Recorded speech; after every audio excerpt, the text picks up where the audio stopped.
The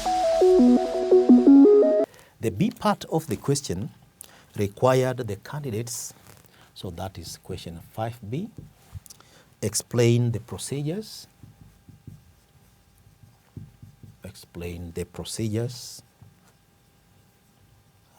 procedures that can be used,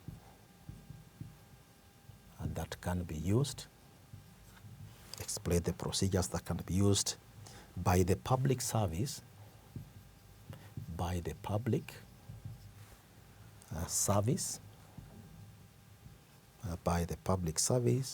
to reduce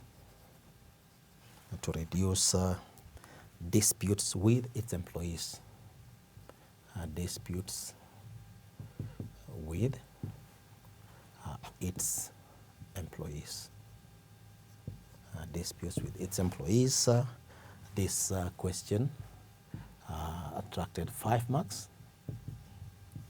5 marks. Now, looking at the question required the candidate to explain the procedures that can be used by the public service to reduce disputes with its employees. Some of the reasons that create disputes is communication processes that are clogged. So what could be done could be considered, firstly, open door policy.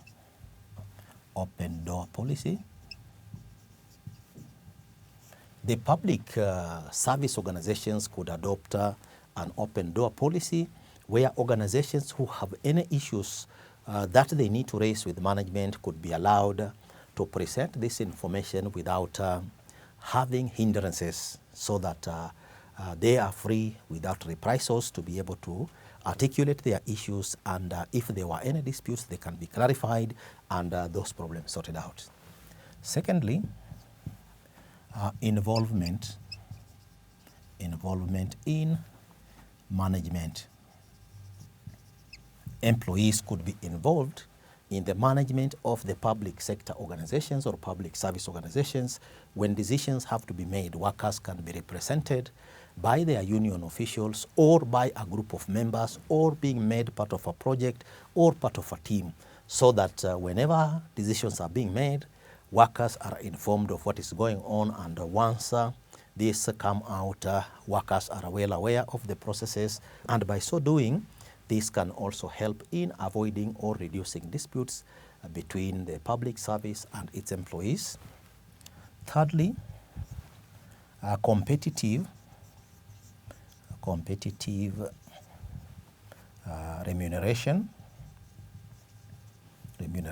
or pay. Competitive remuneration or pay. So where employees are paid meager salaries or meager wages, there will always be disputes between employees and employers in the public service on matters relating to pay.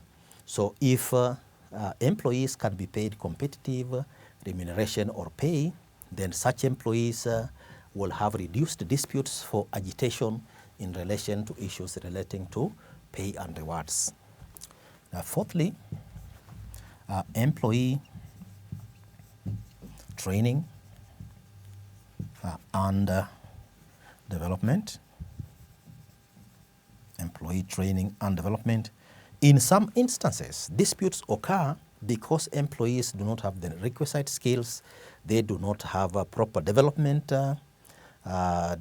within their areas of working. So where employees are trained very well, employees are developed, disputes that could have occurred between employees and employers as a result of the work that they do would be minimized. And by so doing, an organization in the public service would have reduced areas of conflicts, and workers could be trained, for instance, on interpersonal skills or transaction analysis, where they are able to analyze issues in context and come out with decisions such that they can be able to avoid, or they can be able to sort out conflict issues without them getting out of hand. Then again, another procedure that can be used in relation to the public service is fifth, communication channels. Communication channels. In some cases, in the civil service setting or public service setting, the communication channels are a bit clogged, and an organization could come up with modern channels of relaying information. For example, internet or intranets could be used. Intranets could be used to be able to relay information so that workers have information that they need and they are able to make decisions based on that information. So that is a response that could be used to be built and an explanation given in relation to how, what procedures could be put in place to ensure that public service reduces disputes between itself and the employees.